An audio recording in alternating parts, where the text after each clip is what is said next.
भगवान ने अर्जुन को अपने शरीर के भीतर ही विश्व रूप का दर्शन कराया। अनेक देवताओं को, ऋषियों को दर्शन कराया।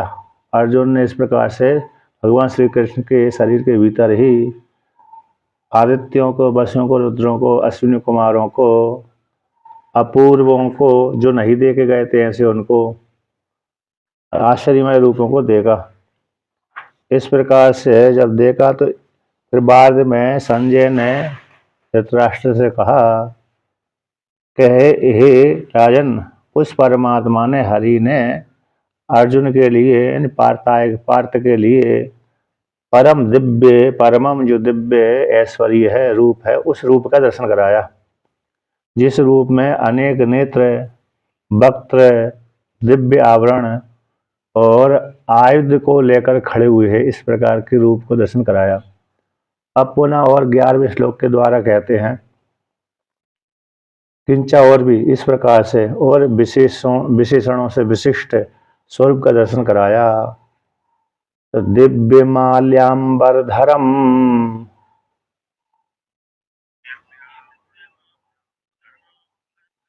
दिव्य गंधानुलेपनम,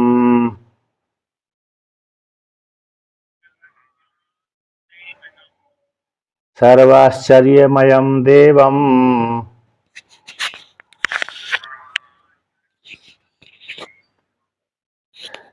अनंतम विश्वतोमुखम।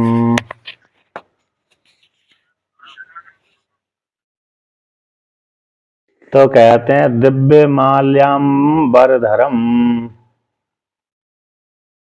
दिव्य जिस रूप में ऐसे रूप का दर्शन कराया। तो दिव्य माला, माल्य यानी माला, अंबर है उसको उदाहरण, ऐसे दिव्यानी माल्यानी, तो जिस माला में दिव्य पुष्प लगे हुए थे, जिस माला में कैसे दिव्य, कैसे पुष्प लगे हुए थे, जैसे पारिजात के पुष्प है, अन्य अन्य पुष्प है, स्वर्ग के प्राय करके जो पुष्प होते हैं, कहते हैं एक पारिजात का जो पुष्प होता है स्वर्ग वाला, 1 वर्ष तक चलता है ऐसा बोलते हैं। 1 वर्ष तक उस पुष्प से खुशबू आती रहती, सुगंध है। जैसे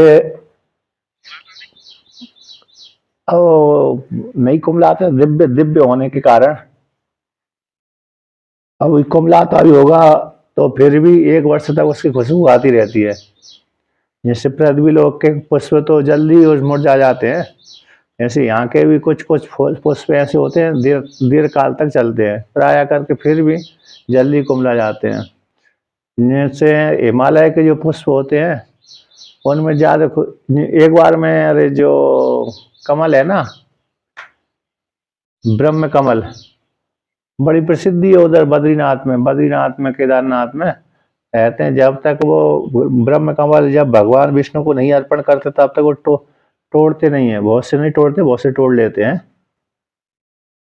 तो ब्रह्म कमल खूब, उसकी बड़ी महिमा है उधर, खूब लोग आग लेके आते हैं उसको घरों में और रखा रहता है। सुखा लो, सूखा ही लटका, जैसे भुट्टे है ना, मका के भुट्टे, ज्वार का मकई बोलते हैं ना, मका के भुट्टे लटके रहते हैं, उसी प्रकार से उनको घर में ले आइए और लटके रहते हैं। हरे लेके आ गए तो पॉलीथीन में रख दिया तो वो सूखा ही सूखा लटका रहता है। बोलते हैं उसके कारण से भूत प्रेत आदि बाधा नहीं पहुंचाते, ऐसी उसकी महिमा है। मैं भी लेके आया था, बहुत दिनों तक रखा, फिर बाद में कहाँ तक ढोए उसको, कहेंगे चूरा भी हो गया, फिर बाद में ढोते ढोते हटा दिया। ब्रह्म कमल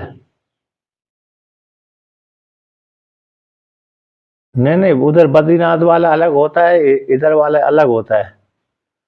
वो इधर ही होगा ही नहीं, वो तो ठंडी में पैदा होता है वहां।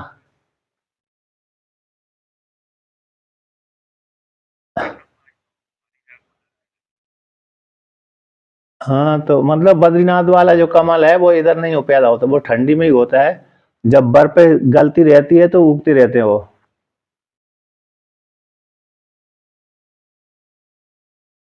अच्छा अच्छा, वो वहाँ की अलग अलग का मैं वर्णन कर रहा हूँ। वो उस ब्रह्म कमल में इस ब्रह्म कमल में अंतर होगा। वो पीले पीले रंग वाला होता है, थोड़ा हरा हरा पीले पीले ऐसा। मैं मैं एक बार रहा था बद्रीनाथ में एक स्वामी जी के साथ, तो उनके साथ टोड़ने गया था, तो टोड़ने जाता था ऊपर, तो लेके आता था वो बद्रीनाथ भगवान के चढ़ाते थे वहाँ के स्वामी जी। तो कहते हैं दिव्य माल्याम्बरधरम, अंबर यानी वस्त्र होते हैं, और माला यानी माल्या, माल्या यानी माला, दिव्य पुष्पों से बनी हुई माला, और दिव्य अंबर, दिव्य माला दिव्य अंबर को धारण करने वाले ऐसे रूप को दर्शन किया। धर्म में धारण करने वाले। दिव्य गंधानुलेपनम, कहते हैं दिव्यानि दिव्य गंधन, तो जिस चंदन जिस रूप में, अतः जिस स्वरूप का दर्शन किया उसमें दिव्य गंध की कैसी है, दिव्य गंध का अनुलेपन था। यानी जो मलयालम चंदन होता है ना, तो मलयालम चंदन की खुशबू अधिक होती है, और जो सामान्य लाल चंदन सफेद चंदन होता है उसकी खुशबू कम होती है। मलयालम जो मलय पर्वत के ऊपर उगने वाला चंदन को मलयालम चंदन बोलते हैं, और हमारे इधर जो इधर उत्तर भारत में ज्यादातर चंदन कौन होता है, लाल चंदन सफेद चंदन। इसमें खुशबू सुगंध होती तो है लेकिन बहुत कम होती है। तो लाल चंदन देवी को ज्यादा प्रिय है, देवी को, और अन्य चंदन भगवान को भी प्रिय है लेकिन देवियों को ज्यादा प्रिय है, और और अन्य चंदन सभी को प्रिय है। तो मलयालम चंदन की विशेषता होती है, यानी मलयालम चंदन का अर्थ हो गया मलय पर्वत के ऊपर उगने वाला चंदन मलयालम चंदन कहलाता है। उसकी सुगंध ज्यादा आती है इधर लाल चंदन सफेद चंदन की अपेक्षा। और दूसरी बात, इस लाल चंदन सफेद चंदन में भी जब बहुत वर्षों का जब हो जाता है वो चंदन, तब उसमें ज्यादा खुशबू आती है। बाकी 2 5 10 साल वाले चंदन में इतनी ज्यादा खुशबू नहीं आती, और उसके बीच का जो चंदन होता है तो उसमें ज्यादा खुशबू आती है, सुगंध आती है। तो कहते हैं दिव्य गंध अनुलेपनम, दिव्य गंध का लेपन है जिस रूप में लगा हुआ है, एंड दिव्य सुगंध आती है।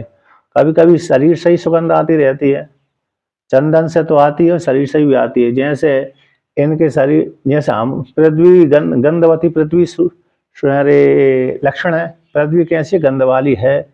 तो जैसे हमारा शरीर पृथ्वी के द्वारा ही बना हुआ है, तो हमारे शरीर से गंध निकलती है।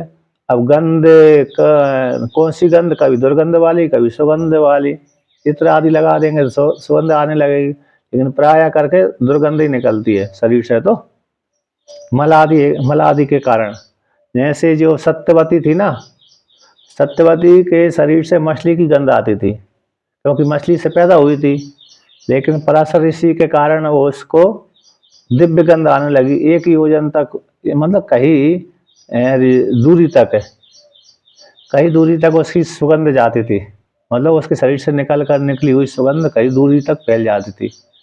तो पहले तो मछली की गंध आती थी, फिर बाद में दिव्य गंध, दिव्य उसके शरीर से गंध निकलती थी सत्यवती की, वरदान के प्रभाव के कारण।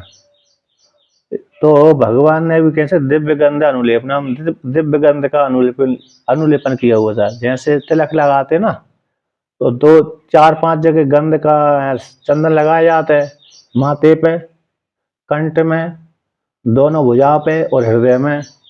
एक 5 जगह प्रधान है चंदन लगाने का नियम, ये 5 जगह लगाते हैं। और दूसरा फिर और भी ज्यादा लगा, 12 प्रकार का, 8 प्रकार का, 5 प्रकार का, 1 प्रकार का।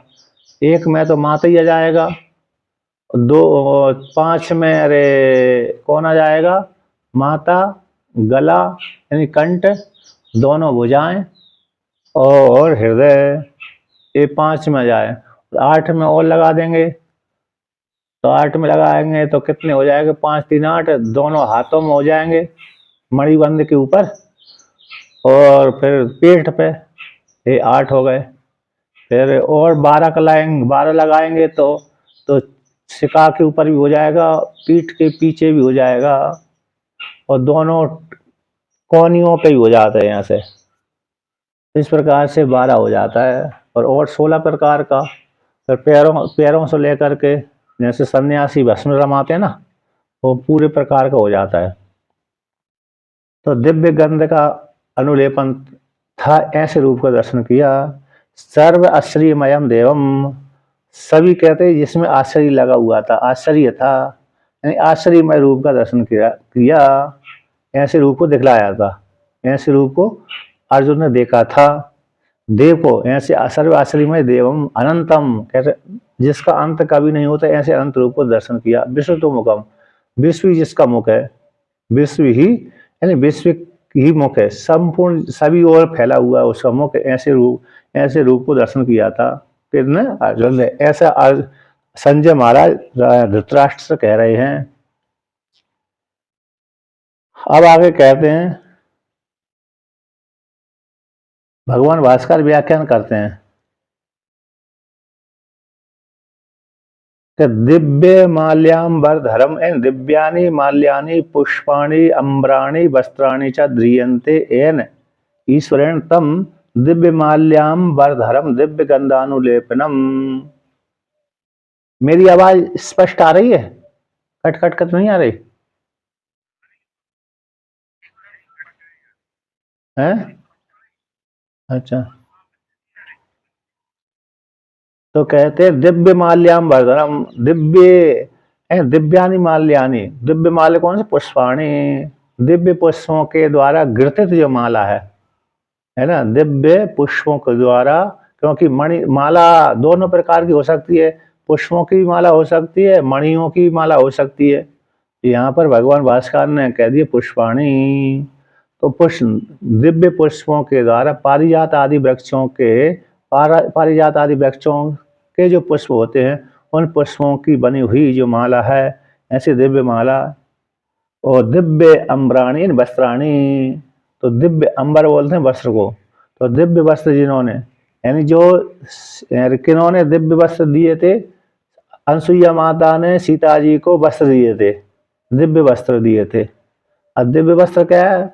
मतलब जो जल्दी मैले नहीं होते, जल्दी खराब भी नहीं होते, गंदे भी नहीं होते, मैले फटते भी नहीं है, दीर्घकाल है ना, जल्दी फटते भी नहीं है। अच्छा, वो सीता जी ने ना जब तक वनवास में रही थी तब भी पहनते रही होगी, इसके बाद जंग वनवास से के बाद फिर आ गए तब पहने कि नहीं पहने मालूम नहीं, फिर वर्णन नहीं आता है। सीता जी ने एक ही जोड़ी कपड़े,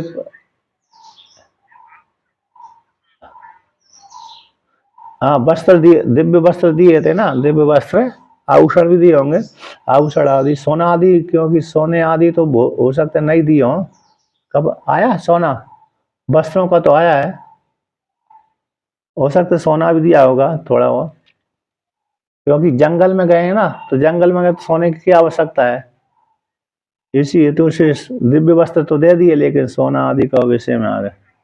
अच्छा आभूषण, अच्छा आभूषण दिए तो, हाँ तो आभूषण दिए तो मतलब सोना तो आ ही गया, आभूषण शब्द से वो ही आता है सोना, तो आभूषण भी दे दिए, दिव्य आभूषण, दिव्य। तो अगर आभूषण तो दिव्य ही हो, अरे सोना तो दिव्य ही हो जाता है, नष्ट तो होता ही नहीं जल्दी। तो दिव्य वस्त्र जिसने धारण किए थे, एन जिस ईश्वर के द्वारा तम ऐसे रूप को, दिव्य मालाम्बरधर रूप को दर्शन किया था, अर्थात अर्जुन ने देखा था। दिव्य गंधानुलेपनम, दिव्यम गंध अनुलेपनम यस्य तम दिव्य गंधानुलेपनम, दिव्य गंध का लेपन है जिसके जिसके शरीर में, दिव्य गंध का अनुलेपन हुआ है जिसके शरीर में, यश जिस के शरीर में, ऐसे रूप को, ऐसे उस शरीर वाले रूप को देखा, यानी दिव्य गंधानुलेपन वाले रूप को देखा अर्जुन ने। सर्वाश्चर्यमयम, सर्वाश्चर्य प्रायम, जिसमें आश्चर्य आश्चर्य लगा हुआ था। क्या लगा हुआ था? आश्चर्य आश्चर्य, है ना, सर्वाश्चर्यमयम है, सर्व आश्चर्य प्रायम, सर्व आश्चर्य प्रायम, प्रायम प्राय करके, जिसको देख करके बड़ा ही अद्भुत, मतलब क्या होता था, आश्चर्य हो जाता था, क्योंकि मुश्किल से दिख रहा था और कभी देखा नहीं था, ऐसे ऐसे रूपों को देखा। तो ऐसे देव को, ऐसे देव के शरीर को, देव के रूप को देखा था, प्रकाश स्वरूप देव को देखा था। अनंतम न संतो अस्ति अनंतम, जिसका अंत नहीं होता, ऐसे अनंत, उस अनंत वाले रूप को देखा था। विश्वतोमुखम तत् सर्वतोमुखम सर्वभूतात्मत्वात् तम दर्श्यमासा अर्जुनो ददर्श इति व अध्याह्रियते। ऐसे विश्वतोमुख सर्वतोमुख वाले, सभी और मुख वाले, क्योंकि सर्वात्मभूत होने से ईश्वर परमात्मा ऐसा है, सर्वात्मभूत वाला है, सभी ओर गया हुआ है, सभी जीवात्माओं के हृदय में बैठा हुआ है। सभी जीवात्माओं के हृदय में बैठ होने से सर्वात्मा कहलाता है, ईश्वर है। तो ऐसे सभी और मुख वाले परमात्मा को दर्शन किया, भगवान अर्जुन को दिखलाया। तो अर्जुन ने देखा, इस प्रकार से दिखलाया था अर्जुन को, अर्जुन ने देखा था, दर्शयामासा देखा था, अर्जुनो दर्शा इति अध्याहृति, ऐसे अध्याय कर लेना चाहिए, ठीक है ना। अर्थात अर्जुन ने इस प्रकार से देखा था, अर्जुन को दिखलाया था। अब अगला श्लोक का पाठ करते पुनः कहते हैं, यह पुनर्भगवतो विश्वरूपस्य भासस्तस्य उपमा उच्यते। कि भगवान विश्व रूप हैं, उनका जो प्रकाश है उसकी उपमा यहाँ पर कहते हैं। किस परमात्मा ने किस प्रकार के रूप को दिखलाया था, अर्जुन ने किस प्रकार के रूप का दर्शन किया था, अनंत रूप में परमात्मा का जो विश्व रूप था, उस विश्व रूप का किस विश्व रूप का दर्शन तो किया, उससे जो प्रकाश आदि निकल रहा था, तो उसकी उपमा किसी न किसी के द्वारा दी जाती है। जैसे ब्रह्म की उपमा दी जाएगी, किसके द्वारा, आकाश के द्वारा। आकाश की उपमा, आकाश की उपमा दी जाती है ब्रह्म को बोध कराने के लिए। ब्रह्म को बोध कराने के लिए किसकी उपमा दी जाती है, आकाश की। एक देश भाग, आकाश का जो एक देश है कौन, निर्अवयव और असंग और व्यापक है। असंग, व्यापक, निर्अवयव, ये तीन गुण उसको ले लेते हैं। तीन ब्रह्म को बोध कराने के लिए आकाश के तीन विशेषणों को ले लिया जाता है। कौन सा, एक अनंतत्व धर्म, एक कौन सा निर्गुणत्व, गुण नहीं है उसमें, मतलब गुण तो है, गुण तो है, निर्अवयव है, अवयव से रहित है। व्यापक हो गया, अनंत, व्यापक हो गया, अनंत हो गया, है ना, अनंत अर्थात व्यापक हो गया, और निर्अवयव हो गया, और असंगत्व हो गया। असंगत्व, असंगत्व, निर्अवयवत्व और व्यापकत्व, ये तीन धर्मों को ले लेते हैं ब्रह्म को बोध कराने के लिए। उत्पत्ति वाले गुण को नहीं लेते, क्योंकि परमात्मा की उत्पत्ति नहीं हुई, तो एक देश भाग ले लेते हैं। उसी प्रकार से ब्रह्म जो भगवान श्री कृष्ण ने विश्व रूप का दर्शन कराया, उसकी कोई ना कोई उपमा होगी। कैसा दर्शन कराया, उसका तेज, शरीर से तेज निकल रहा था, उसको यहाँ पर वर्णन करते हैं। तो विश्व, भगवान के विश्व रूप का जो भायन प्रकाश है, तस्य की उपमा, उस भाग की, उसी जो प्रकाश की उपमा यहाँ पर वर्णन करते हैं। कैसे रूप को दर्शन किया था अर्जुन ने, दिव्य सहस्र, दिव्य सूर्य सहस्रस्य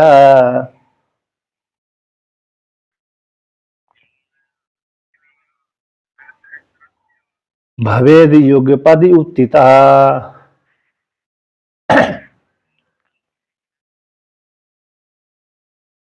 यदि वह सदृशी सा स्याद,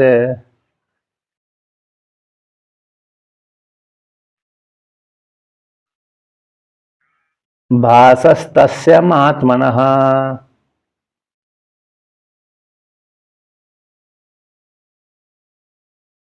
तो कहते हैं यदि दिव्य सूर्य सहस्रस्य, अच्छा सहस्त्र बोलते हैं ना, सहस्त्र, तो शब्द है वहां पर सहस्त्र, सा हा सा रा, ऐसा शब्द है सहस्त्र, तो सहस्त्र नहीं हजार।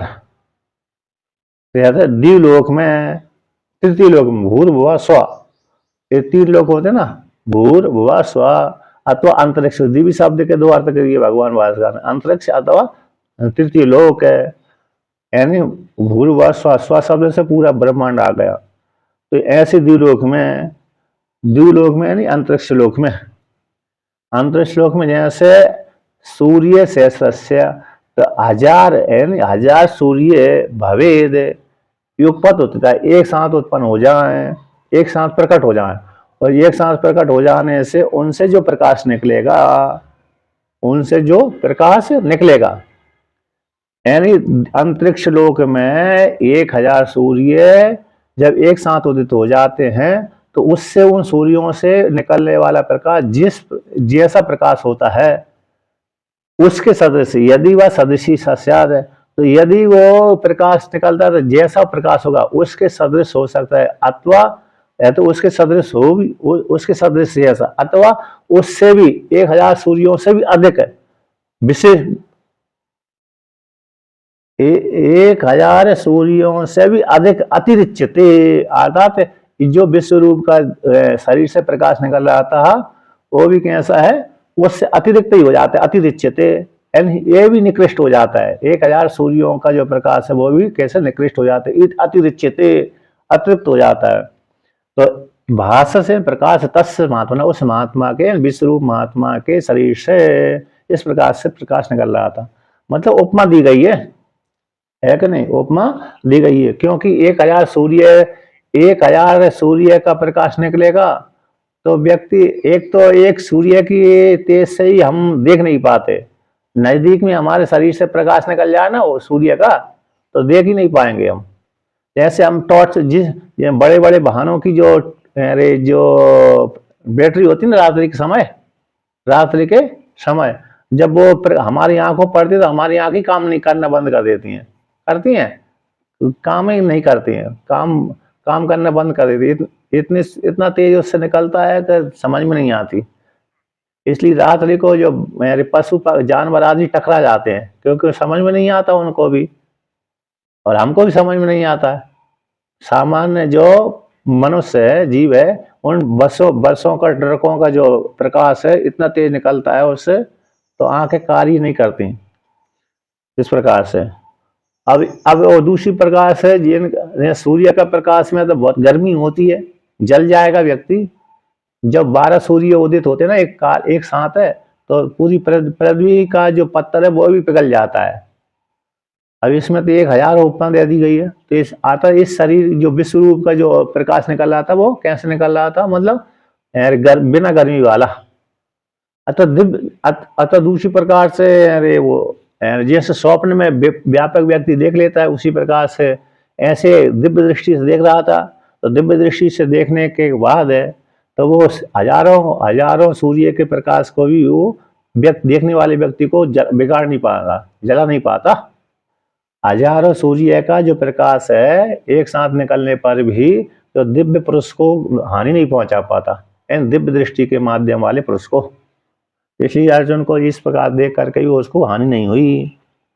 अतः क्योंकि स्वप्न में हम व्यापक वस्तु देख लेते हैं उसी प्रकार से यहाँ पर उसने दिव्य दृष्टि के द्वारा इस प्रकार के रूप को देखा। और फिर भी यहाँ पर विशेष कहते हैं कि स्याद जो निश्चय अर्थ में स्याद है, अर्थात उसके से ऐसा हो भी सकता है 1000 सूर्य के समान वो प्रकाश हो भी सकता है अथवा उससे अतिरिक्त ही रहेगा, ऐसा जान लेना चाहिए उस महात्मा का प्रकाश, इन दिव्य विश्व रूप के प्रकाश। अब भगवान भास्कर इसका व्याख्यान करते हैं, कहते हैं दिव्य अंतरिक्षे तृतीयस्याम वा दिव्य सूर्याणाम सहस्रम सूर्य सहस्रम तस्य युगपद उत्थितस्य या यह युगपद उत्थितः भा सा यदि सदृशी स्यात्। कहते हैं दिव्य यानी अंतरिक्ष में, दिव्य का अर्थ अंतरिक्ष में, अथवा विकल्प कर दिया तृतीय श्याम तृतीय लोक में, भूर्भुवः स्वः, ये 3 हो गए, भू 1 हो गया, भुवा दूसरा हो गया और अंत स्व तीसरा हो गया, ये 3 लोक होते हैं। तृतीय लोक में अथवा अंतरिक्ष में कर देते हैं अथवा तृतीय लोक में, तो स्व शब्द से पूरा वो आ गया, ब्रह्मलोक पर्यंत तक आ गया। तो ऐसे तृतीय लोक में है ना, अंतरिक्ष में, अंतरिक्ष से तो दिव्य द्व्युलोक में दिव्य अंतरिक्ष लोक में जो सूर्य जितने भी सूर्य हैं यानी 1000 सूर्यों का युगपत है, कहते हैं अलग अलग नहीं, एक साथ है। युगपत का अर्थ तो एक साथ है। उत्थित से जब 1000 सूर्य एक साथ प्रकट हो जाएं तो उनके प्रकट हो जाने से जो उनसे प्रकाश निकलता है, बाहर निकलती है, प्रकाश निकलती है, तो भाव प्रकाश जैसे उनके उन 1000 सूर्यों के एक साथ उदित हो जाने पर उनसे जो प्रकाश निकलेगा उसके सदृश सब भाव प्रकाश यदि सदृशी स्यात्, तो उसी प्रकार से भगवान के शरीर से, विश्वरूप भगवान के शरीर से ऐसा प्रकाश निकल रहा था, ऐसा प्रकाश निकल रहा था। तो कहते हैं स्यात है, तो निश्चयार्थ में, स्यात शब्द टीकाकार कहते हैं स्यात शब्द निश्चयार्था, निश्चय के लिए, निश्चित रूप से उस शरीर से, विश्वरूप के शरीर से इस प्रकाश निश्चित रूप से प्रकाश निकल आता। तो कहते हैं उसमें भी कहते हैं 1000 सूर्यों से निकलने वाला प्रकाश भी निम्न कोटि का है। उससे जो एक वो जो भगवान के शरीर से निकलने वाला जो प्रकाश वो अतिरिक्त ही है। कैसे? अतिरिच्यते, अतिरिक्त। वो सदृश भी हो सकता है अथवा सदृश नहीं हो सकता, उससे अतिरिक्त ही होगा, उससे अतिरिक्त जान लेना चाहिए। असंभावित, असंभावित अभ्युगमार्थ यदि शब्द है, जो संभावना नहीं हो सकती उसको स्वीकार करने के लिए यदि शब्द है, उसके साथ सदृश हो भी सकता है अथवा उससे अतिरिक्त ही है, इस प्रकार से जान लेना चाहिए। कहते हैं तस्य महात्मनो विश्वरूपस्य एव भासो यदि वा न स्यात् ततोपि विश्वरूपस्य एव भा अतिरिच्यते इति अभिप्राय। तस्य उस महात्मा का है, विश्वरूप महात्मा का, विश्वरूप भगवान का जो भास है, प्रकाश है, यदि वा स्यात्, यदि वा न स्यात्, कहती उसके सदृश हो भी सकता है अथवा नहीं हो सकता। ततोपि, यदि नहीं हो सकता तो फिर उसके सदृश नहीं है, तो फिर कैसे विश्वरूप है भगवान का जो प्रकाश है अतिरिच्यते, 1000 सूर्यों से भी अतिरिक्त बढ़कर हो गया, अतिरिक्त है, विशिष्ट ही है। वो शरीर से निकलने वाला प्रकाश कैसे सौम्य भी होता है और अतिरिक्त ही हो गया, इस प्रकार से जान लेना चाहिए। अब 12वें श्लोक के द्वारा अब 13वें श्लोक को लेकर कहते हैं किंच और भी यहाँ पर वर्णन करते हैं। तत्रैकस्तं जगत्कृष्णम्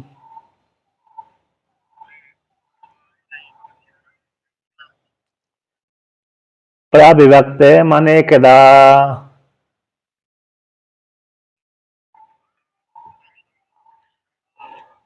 अपश्यद् देवदेवस्य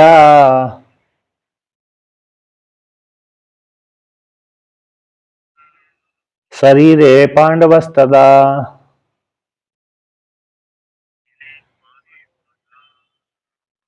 तो कहते हैं तत्र तस्मिन, उस विश्व रूप में, भगवान के दिव्य रूप में, विश्व रूप में, कहते एक स्तंभ, उसी शरीर के भीतर कृष्ण ने संपूर्ण जगत, जो संपूर्ण जगत को देखा, यानी भगवान के दिव्य रूप में ये संपूर्ण जगत एक देश में स्थित था, ऐसे रूप को देखा था। यानी वो जगत कैसा है? प्रव्युक्तम अनेकदा, अनेक प्रकार से विभाग को प्राप्त हुआ रूप को देखा, जगत को देखा। इसको भगवान के शरीर के भीतर ही अर्जुन ने अनेक प्रकार का विभक्त विभक्त जगत को देखा, अपश्यत देखा था, देव देवस्य शरीरे, देव के, देवों के जो देव महादेव हैं उनके शरीर के भीतर देखा था। किसने देखा था? पांडवस्त था, उस काल में पांडव ने यानी अर्जुन ने देखा था। इस प्रकार से तत् भगवान भास्कर कहते हैं तत्र तस्मिन् विश्वरूपे एकस्मिन् स्थितम एकस्थम जगत कृष्णम प्रव्यक्तम अनेकधा देव पितृ मनुष्यादि भेदेर अपश्य दृष्टवान देवदेवस्य हरे शरीरे पांडवो अर्जुनस्तदा। तस्मिन् इस विश्वरूप में, एकस्मिन्, एकस्मिन्, वो जो एक विश्वरूप है उसके शरीर के भीतर ही स्थितम एक स्तंभ जगत कृष्णम, ये संपूर्ण जगत कैसे उस शरीर के भीतर ही स्थित था, ऐसे संपूर्ण जगत उस शरीर के भीतर स्थित था। ऐसे जगत को वो कैसा मिला हुआ नहीं है, कहते हैं प्रव्यक्तम, अलग अलग प्रकार से देखा था, अलग अलग रूप से, अलग अलग शरीर के भीतर ही अर्जुन ने अलग अलग रूप से देखा था, अलग अलग करके देखा था। देवताओं को देखा, पितरियों को देखा, मनुष्यों को देखा, आदि वेदों के द्वारा संपूर्ण जगत को देखा था। कहते हैं न केवलम उक्तम अकेला, टीकाकार कहते हैं केवल भगवान ने कहा ही अकेला नहीं, अर्जुन ने इस प्रकार जाना ही अकेला नहीं, देखा भी था। न केवल उक्तम कथन मात्रा के नहीं बस बल्कि अर्जुन ने इस प्रकार से देखा था विश्व रूप में संपूर्ण जगत को एक अस्मिन शरीर के भीतर ही अवस्थित है, इस प्रकार से देखा था। शरीर के भीतर विभिन्न अलग अलग करके देखा था। दृष्टवान देव देवस्य, देवों के देव जो हरि हैं उन हरि के शरीर में पांडव ने अर्जुन ने उस काल में देखा था। तथा उस काल विश्व रूप है यानी भगवत रूप है। विश्व रूप का अर्थ कर भगवत रूप का दर्शन, दर्शन दशायाम, दर्शन दशा में, दर्शन के दशा में जब विश्व रूप का दर्शन कर रहा था उस काल में ही उस शरीर के भीतर अर्जुन ने इस प्रकार से देखा था। अब अगला श्लोक का पाठ करते हैं 14वें का इसी प्रकार से। ततः स विस्मयाविष्टो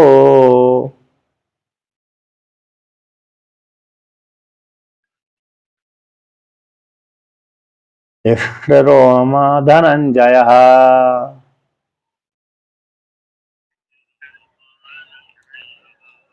प्रणम्य शिरसा देवम्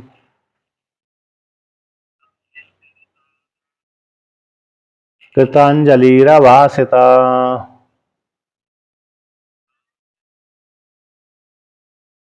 तो कहते हैं तथा उसी प्रकार से उसने अर्जुन ने विस्मय आविष्टो इस प्रकार का जब रूप देखा तो उसके शरीर में आश्चर्य पैदा हो गया, है ना, विस्मय से युक्त, यानी उसके रोमांच आ गए, शरीर में प्रसन्नता आ गई। तो प्रसन्न जब विस्मय से युक्त हो गया उसका मन खिल गया, प्रसन्न हो गया, तो हृष्ट रोमा, जब व्यक्ति को किसी प्रकार के आनंद की प्राप्ति होती है ना, विस्मय का प्रवेश हो जाता है, आनंद की प्राप्ति का प्रवेश हो जाता है, तो उसके शरीर में कैसा रोमांच पैदा हो जाता है। तो रोमांच जब पैदा होता है तो कहते हैं उसके रोम यानी खिल जाते हैं, खड़े हो जाते हैं, है ना, हिस्ट्रोमा। हिस्ट्रोम का अर्थ हो गए उसके रोम कैसे खड़े हो गए, जैसे कभी कभी रोम रोम में नीचे झुके रहते हैं, कभी कभी रोम खड़े हो जाते हैं। जैसे ठंडी लगती है ना, जब ठंडी लगती है तो व्यक्ति के रोम खड़े हो जाते हैं उस काल में। देखा है कि नहीं देखा, जाना होगा। ठंडी के समय भयंकर ठंडी लगती है तो जब उस काल में व्यक्ति के अपने आप ही रोम खड़े हो जाते हैं। तो ठंडी वाले तो अलग प्रकार है,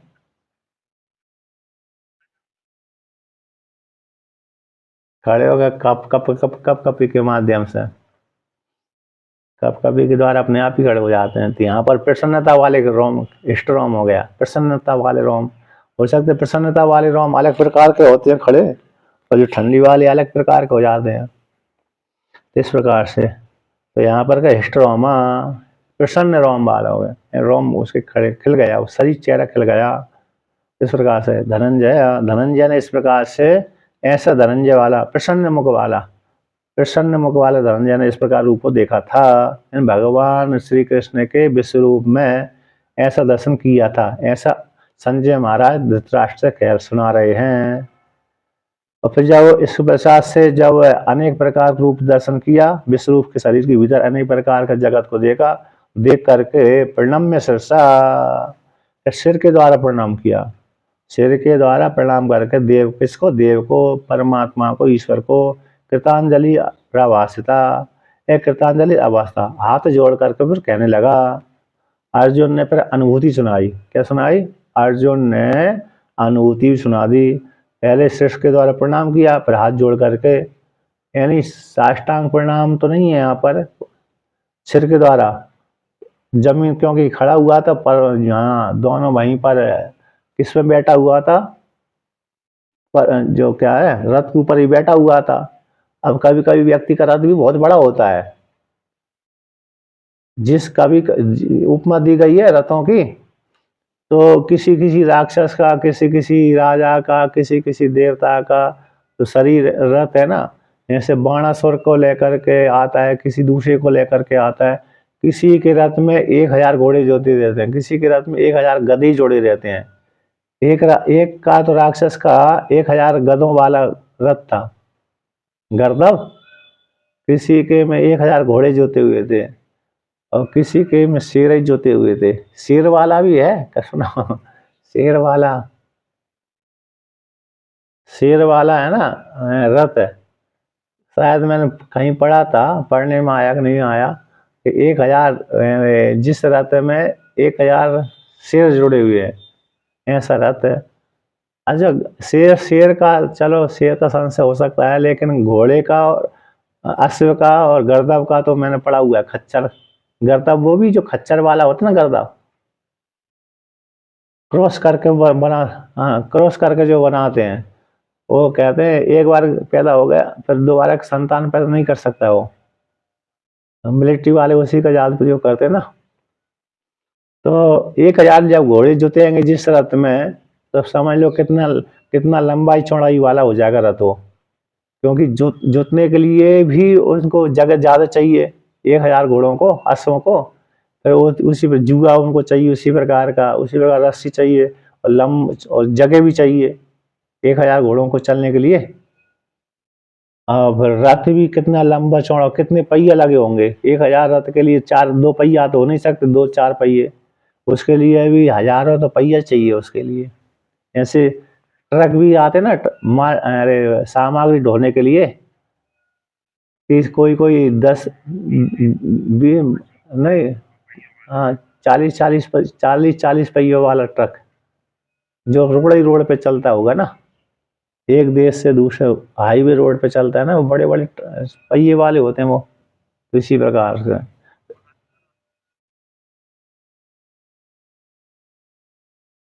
कौन का।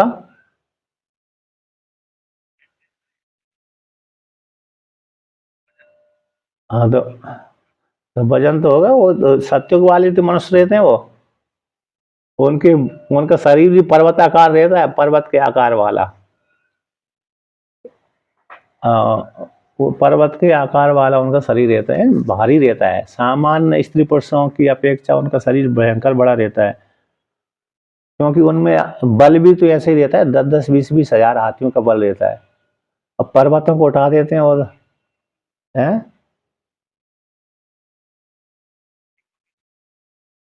हाँ भीम भीम भीम का बल अरे 10 हजार हाथियों का था, भीम का, दुर्योधन का, और बलराम जी तो चल भगवान थे, अनंत थे। कर्ण का, कर्ण, भीम, दुर्योधन, दुशासन, और अन्य थोड़े और राजा थे जैसे जरासंध। इनमें प्राय करके 10-10 हजार हाथियों का बल था, और भीम में थोड़ा ज्यादा था, इसलिए वो उसने पराजित कर दिया था भीम में। लेकिन अरे इनमें थोड़े 10 हजार ही हो, 10 हजार हाथियों का बल तो था ही, तो भीम में थोड़ा और अतिक्रमण कर गया था ठीक है भीम। इसलिए कर्ण को भी हराया था उसने युद्ध में। तो कर्ण को, दुर्योधन को, जरासंध को तो मारा था, सभी को हरा दिया था। और बलराम जी में भी उसी प्रकार से अरे बल था। उसमें जब कीचक को मारा ना, कीचक को, तो कर्ण ने वहां पर संकेत दिया था, तो कीचक को मारने के लिए 3 ही योद्धा होने चाहिए, दुर्योधन ने और अरे कर्ण ने। फिर कीचक में 10 हजार हाथियों का बल था, लगभग लगभग बहुत बल था, तो उसको मारने के लिए 3 ही व्यक्ति थे। हैं। हाँ भीम में 10 हजार हाथियों से अतिक्रमण कर गया था, ज्यादा था थोड़ा। 10 हजार हाथियों का तो था ही, लेकिन अतिक्रमण किया हुआ था, तभी तो जरासंध को मार दिया था उसने। जरासंध, दुर्योधन आदि कर्ण को हरा दिया था। कीचक को मारने के लिए संकेत आता है वहां पर, तो कीचक को 3 ही व्यक्ति मार सकते थे। कौन? एक कर्ण, एक भीम, एक दुर्योधन, जो है क्या नाम है, बलराम जी। तो कर्ण ने मारा नहीं और बलराम जी ने मारा नहीं, तो तीसरा नंबर भीम ही हो सकता है। तो ऐसा अनुमान करके पांडवों के ऊपर आक्रमण कर दिया था विराटनगर में कौरवों ने, क्योंकि उन्होंने अज्ञातवास को भंग करना था। है किसका बेटा है कीचक, मालूम नहीं किसका बेटा है, लेकिन बड़ा बलवान था वो विराट, महाभारत में आता है। और विराट राजा का वो बहन वो था, अरे साला था, मतलब उसकी बहन, बहन है ना, बहन विराट राजा की जो पत्नी थी, उस कीचक की बहन थी, तो वो उसका सेनापति था कीचक। द्रौपदी को उसने, अरे सैरंध्री थी ना, उस समय उसने उसके साथ अतिक्रमण दुष्कर्म करने की कोशिश करी थी। तो उस काल में सूर्य भगवान ने थोड़ी रक्षा करी थी। फिर बाद में तो भीम ने रात को मार ही दिया। और अब ये प्रचार करवा दिया कि गंधर्वों ने मार दिया। क्योंकि द्रौपदी के विषय में, द्रौपदी ने जब उसके विराट राजा के नगर में गई थी तो उसने यही संकेत किया था कि मेरे मेरे 5 पति हैं, इन 5 गंधर्व मेरे पति हैं, मेरी रक्षा करते रहते हैं। जो कोई भी पुरुष मेरे ऊपर नजर डालेगा तो मेरे जो 5 गंधर्व पति हैं मार देंगे। तो इस प्रकार से कोई व्यक्ति उसके ऊपर नजर नहीं डालता था। तो एक बार उसकी इच्छा हो गई, किसकी, राजा की भी। तो राजा से ही बोल दिया कि मेरे 5 पति हैं। पर बाद कीचक ने नजर डाल दी। जब कीचक ने नजर डाली तो फिर रात को भीम ने मार दिया। फिर और प्रसिद्धि हो गई उसकी। तो कोई भी पुरुष ने फिर द्रौपदी के ऊपर अतिक्रमण नहीं, मतलब दुशासन नहीं किया कि इसकी गलत दृष्टि से देखें। क्योंकि कीचक, अब कीचक मर ही गया जिसके उसके पतियों के द्वारा, तो फिर राजा भी डर गया था। जो द्रुपद वो था, कौन, क्या नाम था, विराट, विराट, विराट ही नाम था उसका, विराट नगर का राजा विराट। तो वो डर गया। तो वहां पर महाभारत में ऐसा प्रसंग आता है, मतलब बड़ा बलवान था। तो यहाँ पर कौन सी प्रसंग को लेकर के आया था, यहाँ पर तो आ गया, हाँ कहाँ से, विस्मय, विस्मय को लेकर के आ गया। चलो, हाथ जोड़ करके प्रणाम किया था, यानी अनुभूति सुनाई। अब भगवान भास्कर इसका व्याख्यान करते हैं कि तथा इति ततस्य तम दृष्ट्वा सा विस्मयन आविष्टो विस्मयाविष्टो हिष्टानि रोमाणि यशस्सो अयम हिष्टरोमा चावो धनंजय।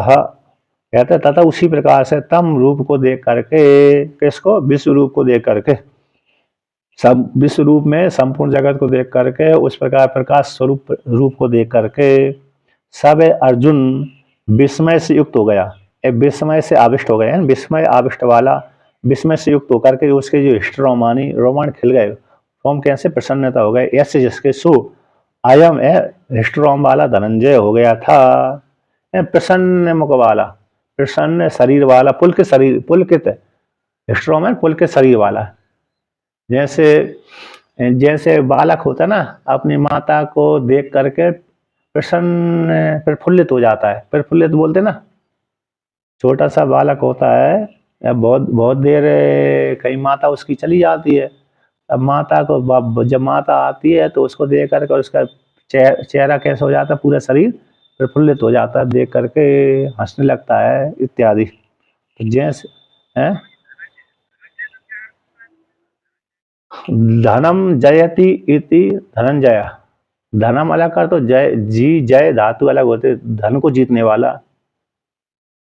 धनंजय एक तो प्राण का नाम भी है, और दूसरा यहाँ पर व्युत्पत्ति करें, धनम जयति इति धनंजय, धन को जीतने वाला, ऐसा उसका अर्थ रहता है व्युत्पत्ति पक्ष में। व्युत्पत्ति पक्ष में तो धन को जीतने वाला हो जाता है, दो शब्दों से मिलकर के बना है, धनम जयति इति धनंजय, धन को जीतने वाला अर्जुन। क्योंकि उसने धन को जीता था ना, अरे राजसूय यज्ञ में सभी को हरा दिया, अगर सारे राजाओं से कर लेके आया था, इस प्रकार से। तो उस धनंजय का कैसे हो गया, हिस्ट्रोमा आता, पूरा शरीर पुलकित हो गया विश्व रूप को देख करके। अब कहते हैं, अरे विश्व रूप को धारण करने वाले भगवान का एक शरीर में ही संपूर्ण जगत को देखा था। देखने से क्या हो गया, तो उसको इस प्रकार आश्चर्य को देख, आश्चर्यमय रूप को देख करके प्रसन्न प्रफुल्लित शरीर वाला हो गया था। आश्चर्य बुद्धि, यहाँ पर टीकाकार कहते हैं आश्चर्य, आता क्या करके, झुक करके, प्रणाम करके, नमस्कार करके, प्रणाम झुक करके, झुकता हुआ सिर के द्वारा प्रणाम करके देव को, किसको, विश्व रूप को, विश्व रूप धारण करने वाले इस देव को प्रणाम करके, कृतांजलि, हाथ जोड़ करके, नमस्कार करने के लिए, नमस्कार करके, संपुटी करते, तो संपुटी करते इन दोनों हाथों को जोड़ करके, संपुटी करते हंसता, संपुटी करते जोड़ लिया, तो जोड़ करके आभास, आभासन उक्तवान कहा था, यानी अनुभूति को दिखलाया था। अपनी जो स्वयं की अनुभूति है उस अनुभूति का दर्शन उसने कराया कि मैंने इस प्रकार के रूप को देखा था। तो कहते हैं यहाँ पर प्रकाश शब्द का टीकाकार कहते हैं भक्ति श्रद्धा, भक्ति और श्रद्धा का अतिशय अतिशय भक्ति और श्रद्धा से अतिशय युक्त होकर के उसने इस प्रकार प्रणाम करके फिर कहा, हाथ जोड़कर कहा, झुक करके कि कथम यत्त्वया दर्शितम विश्वरूपम तद हम पश्यामि स्व अनुभवम आविष्कुर्वन्नः, के भगवान के रूप को देखा था। यत त्वया दर्शितम, जो आपके द्वारा दिखलाया गया रूप था, उस रूप को, विश्व रूप को मैंने देखा था, मैंने देखा था। देखने के पश्चात फिर उस अर्जुन कहता है, तो देखो मैंने आपके शरीर के भीतर इस प्रकार का रूप को देखा था, ऐसी अनुभूति बतलाता है ना।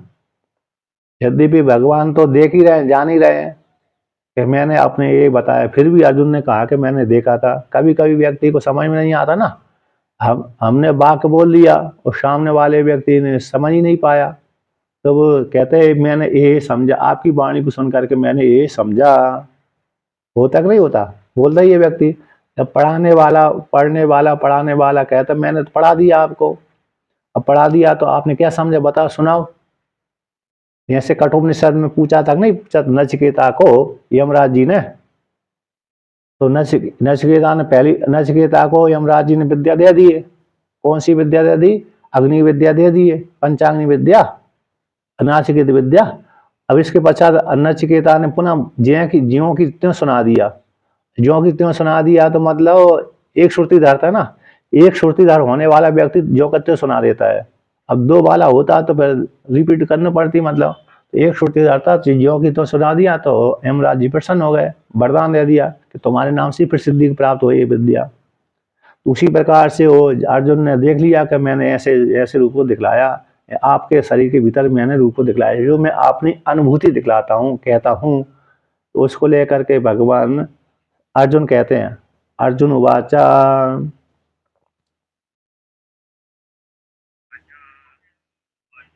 पश्यामि देवांश तव देव देहे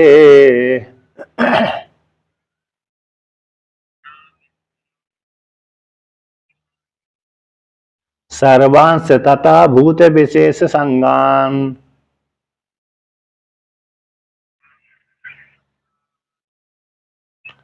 ब्रह्माणमीशं कमलासनस्थम्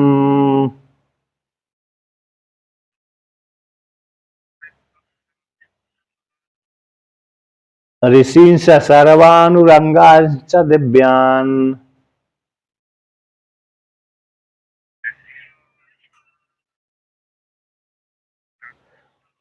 तो अर्जुन कहता है भगवान श्री कृष्ण से कि हे भगवान, मैंने आपके, हे देव, संबोधन है यहाँ पर देव, तब तब देहे, आपके देह में यानी आपके शरीर में, देवान पश्यामि हम, मैंने देवों को देखा था, मैंने देवों को देखा था। भूतकाल हो गए ना, भूतकाल में यानी देख रहा था। पश्यामि यद्यपि वर्तमान का रूप है ना, पश्यामि यानी देख रहा हूँ। तो आपके आपके शरीर के भीतर, हे देव, आपके शरीर के भीतर मैंने ये देवताओं को देख रहा हूँ। देख लिया था, कुछ देख चुका था, देख रहा हूँ, तो देखा था वर्तमान का, देख आपके शरीर के भीतर देखा था और देख भी रहा हूँ। तो सर्वांशा तथा उसी प्रकार से देवों को अकेले नहीं देखा, तो भूत विशेष संज्ञान, जो भूत विशेष समुदाय है, जितने भूतों की संज्ञा के नाम से जाना जाता है, इसमें स्त्री भी आ जाती है, पुरुष भी आ जाती है, पशु पक्षी जानवर आदि सारे आ जाते हैं, है ना। तो सारे सभी को देखा था। भूत विशेष संज्ञान का अर्थ हो गया समुदाय विशेष, स्थावर जंगम दोनों। स्थावर भी बोल दिया भगवान भास्कर ने, जंगम भी बोल दिया, जड़ चेतन दोनों ही ले लिया। तो सारे भूत सब विशेष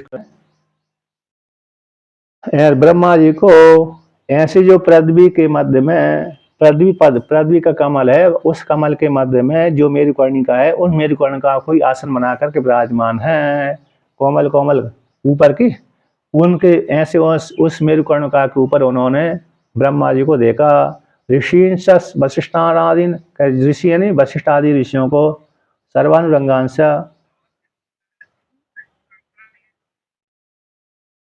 अच्छा अच्छा। तो देखिए वासुकी प्रवृत्ति आदि दिव्यान दिव्य भावान, यानी वशिष्ठ आदि को और वासुकी आदि जो दिव्य नाग थे उनको सभी को देखा था। इस प्रकार से जान लेना चाहिए।